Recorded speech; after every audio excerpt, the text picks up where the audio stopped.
Oke, baik. Dalam mata kuliah kali ini, yaitu mata kuliah algoritma dan pemrograman, kita akan membahas tentang algoritma dan flowchart. Oke. Sebelumnya, perkenalkan dulu, nama saya Rahman Jailani. Saya sekarang berada di semester 2, jurusan Sistem Informasi Fakultas Ilmu Komputer, Universitas Darwanali, Sampit. Baik, kita masuk ke slide yang kedua. Ya, oke. Ini merupakan tujuan dari pertemuan kita kali ini, yaitu diharapkan setelah penyelesaian bab ini kita dapat satu, mengerti tentang algoritma, mampu membuat algoritma dari suatu permasalahan, mengerti tentang flowchart, membuat flowchart dari suatu permasalahan. Oke, next. Nah, ini adalah tahapan dalam pembuatan program. Jadi, dalam membuat program, kita memerlukan tahapan-tahapan. Yang pertama, kita harus mengerti tentang permasalahan yang akan diselesaikan. Maksudnya, kita harus mengerti untuk apa program itu dibuat, apa tujuan dari program tersebut, untuk apa program tersebut. Yang nantinya akan menghasilkan 3 hal dari program tersebut. Ini 3 hal dasar, 3 hal pokok dasar dari sebuah program adalah: 1, bentuk masukan, 2, proses, dan ketiga adalah bentuk dari output atau keluarannya. Nah, yang kedua adalah menganalisis penyelesaian masalah. Jadi dari masalah-masalah yang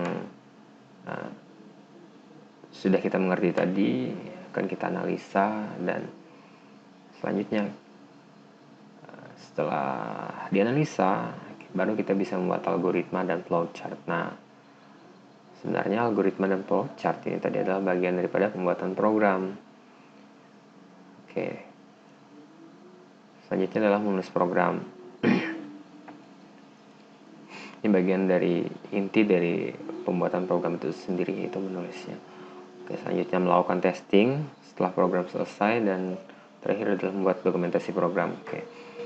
Ini merupakan tahapan-tahapan dalam pembuatan program. Baik, selanjutnya kita akan masuk tentang algoritma. Oke, pengertian dari algoritma. Algoritma sebenarnya adalah inti dari ilmu komputer. Yang pengertiannya, algoritma adalah gambaran langkah-langkah dari penyelesaian suatu masalah. Jadi, algoritma ini adalah gambaran atau peta dari penyelesaian suatu masalah. Tahapan-tahapan, oke. Bisa juga disebut langkah-langkah penyelesaian. Bisa juga disebut blueprint dari sebuah program atau cetak biru dari sebuah program. Algoritma sebaiknya disusun sebelum membuat program. Oke. Selanjutnya,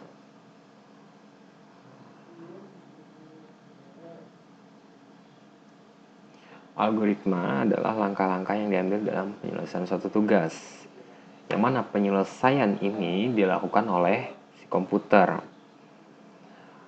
Dan langkah-langkah yang dimaksud adalah langkah-langkah yang harus tersusun secara logis dan efisien agar dapat menyelesaikan tugas dengan benar dan efisien. Nah, inilah sebenarnya hal terpenting dari sebuah algoritma. Bagaimana kita memetakan suatu permasalahan. Sebenarnya tujuannya adalah kita harus bisa membuat program tersebut efisien, baik dalam hal penggunaan memori maupun CPU. Itu sebenarnya yang paling penting dari algoritma. Selain itu juga membantu kita dalam mengingat kembali program yang telah kita buat, karena semakin panjang sebuah program maka akan semakin sulit kita ingat, dan semakin kompleks sebuah program itu sangat diperlukan yang namanya algoritma ini. Oke. Baik, selanjutnya adalah Algoritma itu sendiri merupakan gabungan antara seni dan teknik. Maksudnya seni adalah karena algoritma penuh dengan kreativitas dan imajinasi yang jenius. Jadi yang namanya membuat algoritma, kita dituntut untuk kreatif. Karena yang namanya menyelesaikan suatu permasalahan atau ingin mencapai suatu tujuan atau hasil itu ada banyak cara. Nah, ada banyak sekali cara, namun yang paling penting adalah apakah cara tersebut efektif dan efisien. Makanya inilah diperlukannya kreativitas dan imajinasi. Oke. Lalu disebut juga teknik. Mengapa disebut teknik? Karena algoritma diterapkan di komputer. Mengapa? Karena komputer ini penuh dengan tool dan metodologi. Oke. Tool ya, peralatan-peralatan, bukan peralatan yang istilahnya kasar, namun di sini peralatan yang dalam artinya tool-tool program-program juga yang yang namanya buat program juga diperlukan program lagi.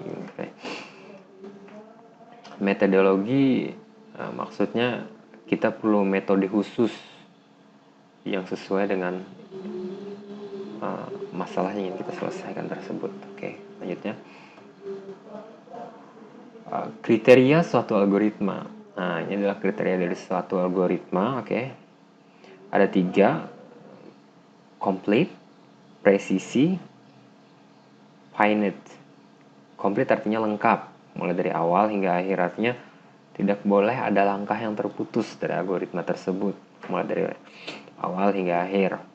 Presisi artinya tepat, urutan langkah demi langkah, sistematis. Jadi tidak bisa kita menjalani langkah itu dengan secara acak. Tentunya harus urut, harus runtut. Seperti halnya algoritma. Dalam algoritma urutan langkah demi langkah itu harus sistematis, hanya runtut dan tepat. Kesalahan diminimalkan sekali. Terbatas, finite artinya terbatas. Tidak terjadi perulangan yang tidak ada batasnya. Artinya dari awal hingga akhir, dari mulainya program, tentu program tersebut harus ada akhirnya. Tidak bisa dia terus berjalan, tentu harus ada batasan-batasan yang dibuat. Lanjutnya. Nah, ini adalah contoh algoritma. Contoh algoritma mengirim surat kepada teman. Nah, algoritmanya tentu akan seperti ini. 1. Tulis surat pada secari kertas surat. 2. Ambil sampul surat. 3. Masukkan surat ke dalam sampul. 4. Tutup sampul surat menggunakan perekat. 5. Jika kita ingin alamat teman tersebut, maka tulis alamat pada sampul surat. 6. Jika tidak, lihat buku alamat, kemudian tulis alamat pada sampul surat. 7. Tempel perangko pada surat. 8. Bawa surat ke kantor pos untuk diposkan. Ini adalah contoh algoritma dari mengirim surat. Tentunya cara ini akan berbeda masing-masing orang, tidak akan sama, karena mungkin saja yang di sini tuliskan mungkin tulis surat pada secari kertas, bisa juga kita menuliskannya mungkin di dalam langkah pertama kita mengambil kertasnya dulu mungkin, atau mencek dulu peralatan dalam menulis surat. Mungkin kita periksa dulu apakah kita mempunyai alamat yang ingin kita tuju. Itu adalah algoritma yang bisa kita buat sendiri. Itulah yang seperti yang dijelaskan sebelumnya tadi, bahwa algoritma itu perlu kreativitas, karena yang namanya mencapai suatu tujuan tadi ya ada banyak langkah, namun yang paling penting adalah yang harus diingat adalah harus efektif dan efisien. Mungkin bisa dimengerti. Lanjut, next. Ini adalah contoh persoalan yang akan diselesaikan. Ini masuk dalam program, misalnya mencari total 2 buah bilangan. Misal 2 bilangan tersebut masing-masing bernilai 5 dan 2. Nah, diselesaikan menggunakan sempoa, sipoa atau sempoa. Diselesaikan dengan menggunakan kalkulator atau diselesaikan dengan menggunakan komputer. Diketahui dua buah bilangan masing-masing bernilai 5 dan 2. Susun program dengan bahasa C untuk mencetak hasil, menambahkan kedua bilangan tersebut. Algoritma secara umum. Nah, A sama dengan 2, B sama dengan 2, T sama dengan A tambah 2, cetak T. Algoritmanya adalah dalam bahasa C. Oke. Bisa dilihat di sini, ini adalah algoritma dalam bahasa C. Nah,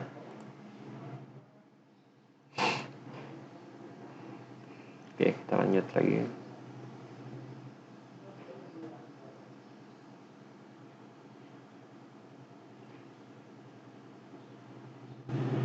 Nah, ini akan kita masuk ke dalam flowchart. Flowchart adalah bagian-bagian yang mempunyai arus yang menggambarkan langkah-langkah penyelesaian suatu permasalahan. Merupakan cara penyajian dari suatu algoritma. Nah, jadi ternyata algoritma tadi bisa kita sajikan lagi ke dalam yang namanya flowchart. Oke, selanjutnya ada dua macam flowchart, ada sistem flowchart, ada program flowchart. Nah, yang akan kita bahas ini adalah program flowchart. Urutan instruksi yang digambarkan dengan simbol tertentu untuk memecahkan masalah dalam suatu program. Oke, next. Contoh sistem flowchart. Nah, ini adalah gambar dari sistem flowchart. Ini adalah contoh program flowchart. Simbol flowchart. Nah, di dalam flowchart itu terdapat simbol-simbol yang mana simbol-simbol tersebut sudah memiliki memiliki identitas masing-masing. Jadi masing-masing simbol itu memiliki identitas masing-masing dengan tujuan masing-masing atau dengan maksud yang masing-masing, sehingga bisa kita bedakan. Dan sistem flowchart ini sudah distandarisasi secara internasional, jadi tidak ada keambiguan lagi nantinya dalam pembuatan flowchart. Artinya kita tidak bisa sembarangan membuat simbol dalam flowchart karena sudah ada standar bakunya. Oke. Ada 3 simbol pokok, yaitu simbol penghubung alur, flow direction symbol, simbol proses, processing symbol, simbol input output, input output symbol. Oke. Selanjutnya ini adalah contoh-contoh dari simbol-simbol. Ada simbol direksi, processing symbol, input output symbol. Oke. Nah, tahapan dalam pembuatan flowchart. Tidak ada kaidah baku. Flowchart sama dengan gambaran hasil analisis suatu masalah. Flowchart dapat bervariasi antara satu program dengan program lainnya. Secara garis besar ada 3 bagian utama: input, proses, output. Oke, mulai. Dari pengulangan proses yang tidak perlu dan logika yang berbelit-belit sehingga jalannya proses menjadi singkat. Jalan proses digambarkan dari atas ke bawah dan diberikan tanda panah untuk memperjelas. Sebuah flowchart diawali dari suatu titik start dan diakhiri dengan end. Oke. Ini contoh flowchart. Nah, ini adalah latihan. Nah, latihan ini sudah saya jawab kemarin pada saat di kelas. Saya akan buka. Ini ada soal yang pertama, latihan yang pertama adalah buat algoritma untuk menghitung luas dan keliling lingkaran. Nanti akan saya buka langsung gambarnya sekaligus untuk menjawab 4 pertanyaannya. Oke, saya akan buka gambar yang pertama.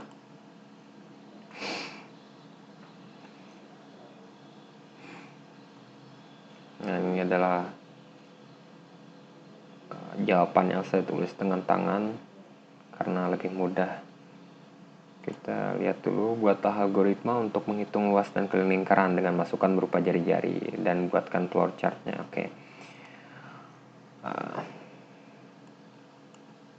Ini adalah algoritmanya, sangat sederhana sekali algoritma dan luas keliling lingkaran. Pertama, masukkan jari-jari. Kita meminta kepada pengguna atau si pemakai program untuk memasukkan nilai jari-jarinya tentunya dalam bilangan bulat. Lalu ini adalah proses rumus luas adalah 3,14 kali jari-jari kali jari-jari, keliling sama dengan 3,14 kali 2 dikali jari-jari. Nah, cetak luas dan keliling lingkaran. Nah, ini adalah soal jawaban yang kedua dari soal kedua, yaitu tentang flowchart-nya. Flowchart ini adalah simbol mulai. Nah ini ada simbol masukan atau keluaran. Masukkan jari-jari, ini ada proses, ini simbol proses. Ini hanya komputer yang melakukannya, jadi tidak akan bisa ditampilkan saat proses ini berlangsung. Sedangkan yang ini ada proses masukkan jari-jari, jadi si pengguna memasukkannya. Oke. Sedangkan cetak luas dan keliling adalah cetak menggunakan layar dan program selesai. Ini adalah jawaban dari soal yang pertama.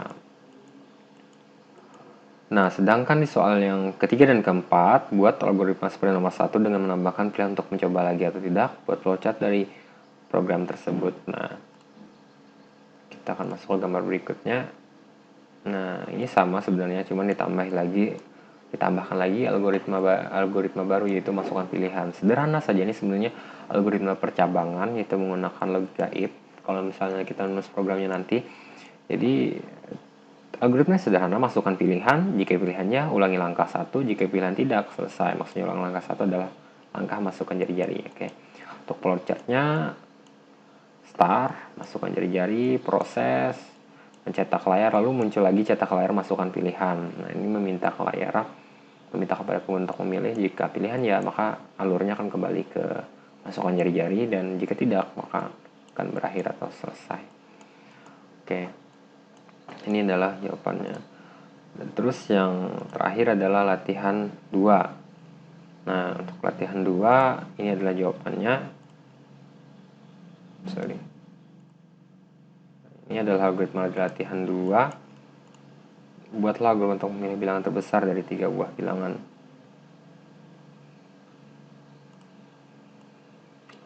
Algoritmanya sederhana. Ini untuk mencari bilangan terbesar. Pertama, baca bilangan 1, baca bilangan 2, baca bilangan 3. Jika bilangan 1 lebih besar daripada bilangan 2 dan lebih besar dari bilangan 3, maka kerjakan langkah 6, maka proses akan langsung masuk ke langkah 6, cetak bilangan terbesar bilangan pertama. Ini adalah jika bilangan 2 lebih besar daripada bilangan 1, dan bilangan 3, kerjakan langkah 7, maka program akan langsung masuk ke langkah 7. Nah, di langkah 4 tadi, jika permintaannya tidak terpenuhi, maka dia akan bekerja selain itu. Selain itu akan masuk ke langkah 5. Nah, di langkah 5, angka 2 lebih besar, maka dia akan masuk ke langkah 7 jika terpenuhi. Jika tidak terpenuhi, akan masuk ke langkah 8, cetak bilangan terbesar bilangan ketiga. Oke, untuk flowchartnya adalah ini untuk flowchart. Jadi mulai baca bilangan 1, baca bilangan 2, baca bilangan 3. Jika bilangan 1 lebih besar dari bilangan 2 dan bilangan 3, maka cetak bilangan 1 dan langsung selesai. Tidak, maka masuk ke diagram 2. Jika tidak ditemukan juga dari 2 diagram tersebut, maka langsung ke langkah ketiga dan selesai. Oke, saya rasa cukup untuk pertemuan kita kali ini. Ini adalah memang selesai. Oke. Mungkin sekian yang dapat saya sampaikan pada pertemuan kali ini dalam pembahasan tentang algoritma dan flowchart. Untuk lebih lengkapnya lagi, mungkin teman-teman bisa mencari informasi lebih banyak di internet. Jika ingin lebih lengkap lagi, mungkin bisa menggunakan pencarian dalam bahasa Inggris, karena itu akan membantu kita untuk menambah pengetahuan menambah hal-hal baru dari pengetahuan kita. Oke. Cukup sekian dari saya, kurang lebihnya mohon maaf. Wassalamualaikum warahmatullahi wabarakatuh.